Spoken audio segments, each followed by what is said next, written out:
Around November of 1998, I had wandered into Funko Land looking for something to play. I worked as a telemarketer at the time, and being fresh out of high school, still living with my parents, games were cheap and I had disposable income. A game wound up catching my eye. Guilty Gear, The Missing Link, newly released fighting game with some really awesome visuals that rivaled the types of anime that I and my friends were watching. So I grabbed the game and take it to the counter, only for this clerk to basically ask me why would I want to play some lame Street Fighter clone. Well, me being incredibly stubborn, I shrugged that off and wound up buying the game. Absolutely loved it. The game, of course, was not without its flaws. The CPU practically spammed its insta-kill mechanic at any point it could, which meant you really had to be on your best to pull off a 1cc run. And the final boss was a walking bullet hell with SNK boss syndrome, so that was tough. But my friends and I had a great time with the game, and that set the tone for me being a fan of the series, all the way up until Strive, but that's a story for another day. The reason why I mention this is because that experience taught me a valuable lesson.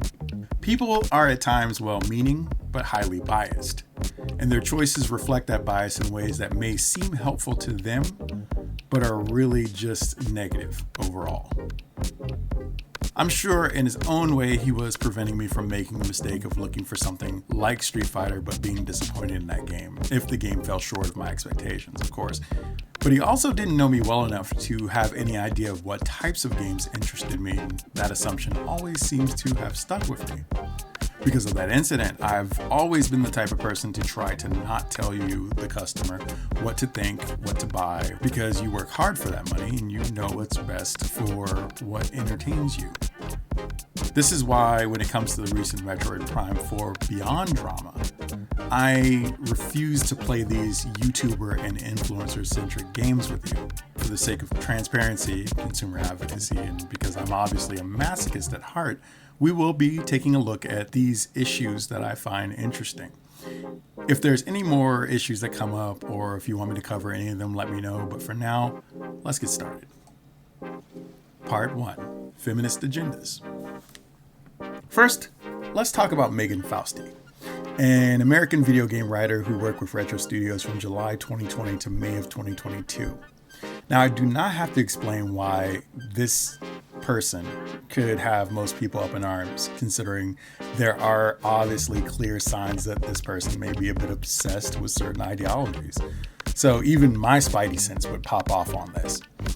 Additionally, in 2015, Megan tweeted in support of an article from the Mary Sue, which claimed that Samus Aran was transgender, an obvious propaganda piece that was born from a joke that Hirofumi Matsuoka made in 1994 in a Super Metroid interview about Samus being a new half, quote unquote. That joke was referenced later in a statement about porting Metroid to the PS2 by Yoshio Sakamoto. To paraphrase Sakamoto's quote, "The chances of Metroid coming to PS2 are as likely as Samus being transgender." Fausti's tweet apparently did get liked by the article's author, Brianna Wu, but has since been deleted. Now, the claim is that despite her short tenure at Retro Studios, she still has some sort of influence on the final product. Yet, none of the accusers have, at the time of this video, found anything other than her being credited as a contract narrative writer, which is interesting for a few reasons. As someone who is a former contract worker in the graphic design field, I know how limited my input was in terms of the final product. I could pitch certain things, but those pitches have to go through multiple chains of command in order to be cleared. In saying that, I'm sure Fausti may have tried to pitch a few of her more ideologically charged ideas through the brainstorming process, but ultimately, if her time at Retro was that short, then there's also the possibility that there may have been some issues of constantly having those ideas rejected, and that resulting in seeking work elsewhere. I only say that because after looking at an employee feedback search from Glassdoor, it led me to a few results of interest. Most of the employee reviews that talk about Retro Studios claims it has a culture of hard work and features some of the most talented artists and engineers around. They also state that the company has a lot of heart, and the CEO, Michael Kallenbach, is dedicated to making standout games. But there are also two particular statements that really have me poking an eyebrow up. Interfacing with partners overseas can muddy the rate of rapid iteration, which makes sense because they have to deal with Nintendo in order to get the final approval on certain things. And low to mid-level staffers ought to have more of a voice on projects and deadlines.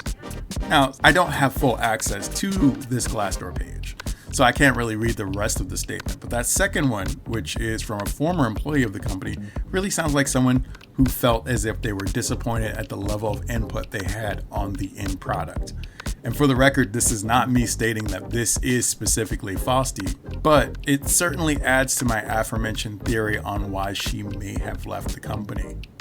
As for the writing being called millennial or Whedon-esque or whatever, we might have an idea of why that is. The surviving writer, Tracy Nicoletti, refers to herself as a writer, baker, cartoon maker with a resume of a decade's worth of experience ranging from script and story coordination on season 2 of Rooster Teeth's Genlock to the writing for children's shows like Thomas and Friends, All Engines Go, to actual production assistant work on Amazon's Invincible. She too was a contract-based writer who took over full duties after Fausty's departure. Her reviews are fairly normy, reasonably critical, but not without biases. Nobody's perfect, of course.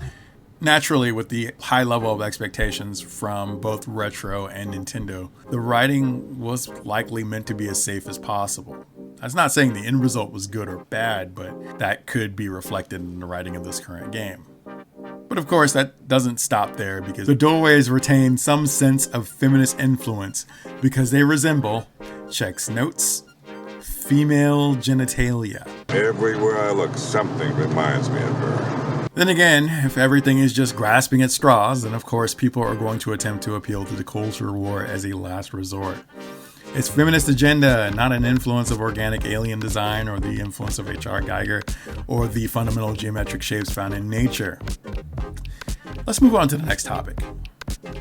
Part 2, Vaya con Dios, amigos. This was all over the feed last weekend. There were initial claims that the Samus and Viola amiibo, priced at $39.99, were necessary for playing music while traveling through the desert hub world, a claim that implied that there initially was no music at all and that you were forced to pay for music for your experience, which was, of course, a misrepresentation. The truth of the matter was that there is ambient overworld music present, and using the Samus Aran amiibo, priced at $29.99, added a jukebox function to the Viola bike that played 3 distinct themes: the Viola bike theme, the Volt Forge theme, and the Zelios theme, with 2 more themes unlocked upon completion of the game. But the question still remains: do you need these in order to play through the base game? And the answer, of course, is no. The jukebox is a bonus that shows up in New Game Plus after achieving 100% scan and item completion, which of course post-game bonuses are a staple of the Metroid Prime series. On Twitter, people begin to state that you shouldn't go through a game once to unlock a feature, which is an interesting concept considering back in the day we used to call that replayability. Games like Metroid Prime and Crash Bandicoot hid their real endings behind 100% completion, with shorter, unsatisfying endings for anything less than standard. Even items like the Bureau uniform in Red Dead Redemption were New Game Plus unlocks after you had to locate every bounty and hideout on the existing map, but those are spoils meant for the most hardcore of players. And let's face it, that probably is the real issue here. If you want to casually cheese the game, you're going to have to pay for it. I guess amiibos could be considered pay-to-win mechanics if you want to go that route, but the in-game objectives can be achieved without them. The jukebox can be obtained post-game with 2 new additional tracks, and all the cinematics are available after 100% completion of scans and item acquisition. So, what presumed crime is actually being committed here? Let's not even get started on how amiibos as DLC attached to a tangible object actually extends the life of additional content beyond the end-of-life cycle of consoles and the closure of servers. Something I myself have stated is one of the biggest issues of modern gaming. But solutions aren't good for business when we have to keep perpetuating the problem, so I guess we're just going to rage away. This whole situation is so fascinating The people just throwing out accusations about the game have a limited window of time before the actual facts begin to surface. Plus, in making these statements on social media, it's not really going to stop people from purchasing the game. In fact, it's creating that same Streisand effect people depend on when dealing with culture war-based topics. The same could be said for the irony of calling people Nintendrones, but following the same script and behavior when someone doesn't do exactly what you want them to do. I saw somebody refer to people buying this game as slop enjoyers while posting Fortnite playthroughs in the next tweet. You can't write comedy this good. And yet, somehow, people are ignoring these funny yet sad people and are still buying and playing this game. They're likely going to be buying this game and gifting it to friends and family members for Christmas. And that's not to say that Metroid Prime 4 doesn't have its flaws, as most games do. It's just watching YouTubers and social media figures throw out half-truths and misrepresentations of information just because rent's due and Elon bucks are free is both disturbing and, from the perspective of someone who actually believes in the banner of ethics and journalism, this seems sadly yet highly unethical. Thank you, and I'll see you next boss fight.